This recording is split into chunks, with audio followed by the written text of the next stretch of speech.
मैंने उनको कहा कि मैं कमाने के लिए मंत्री नहीं बना हूँ लालू जी, ये सोचिए। मैं बना हूँ जो विभाग मेरे पास हैं, जितनी गैर मौजूदा जमीन थी लोग जोत कोड़ कर रहे थे, वो गरीबों में, भूमिहीनों में बांट दी। और रजिस्ट्री नाम जो अंतरण होता था, म्यूटेशन होता था, वो औरतों के नाम पर होता था, मर्दों के नाम पर।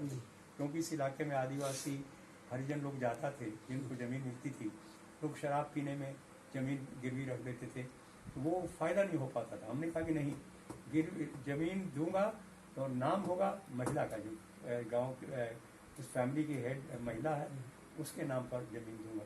बहुत से लागू मैंने किया। और लेकिन बात यही था कि जो जहाँ पर डिफरेंसेस हुए, तो डिफरेंसेस जब हुए, तो जब इन्होंने कहा कि टाटा की गाड़ियों को मत पकड़िए, हमने कहा कि नहीं, मैं नहीं पकड़ूंगा तो किसी गाड़ी को नहीं पकड़ूंगा।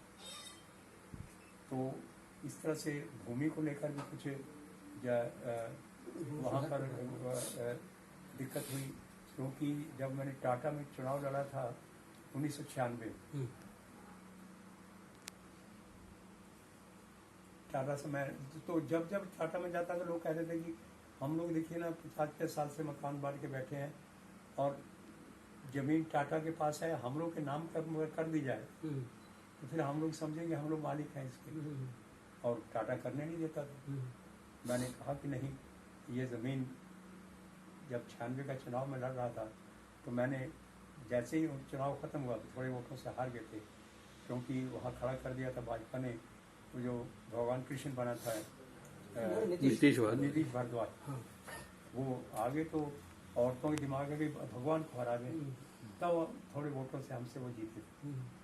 लेकिन लोगों की जब जो उनकी समस्या थी, आते ही मैंने फाइल पर लिखा कि जो ज़मीन पर मकान बना चुके हैं लोग, आप जो भी उनसे रॉयल्टी लेना चाहते हैं लेके उनके नाम पर ज़मीन कर दीजिए, उनके पास बांध दीजिए, उनकी जो भी आपको बांधना है। लेकिन वो अभी तक पैसा अक्सर डराते हैं कि आप बुलडोजर आ रहे हैं आपका मकान गिराने के लिए, और घुस चलने लगता है। और जब मेरी फाइल मैंने पूरी बना के दी और मेरी फाइल को लालू यादव ने भेज दिया मुख्य सचिव के पास, तो मुख्य सचिव ने लिख दिया कि अगर अतिक्रमण वाली ज़मीन में अगर दे दी जाएगी लोगों को तो अतिक्रमण की भावना बढ़ेगी, इसलिए मेरी अनुशंसा है कि ये मकान वहाँ से हटाए जाने चाहिए।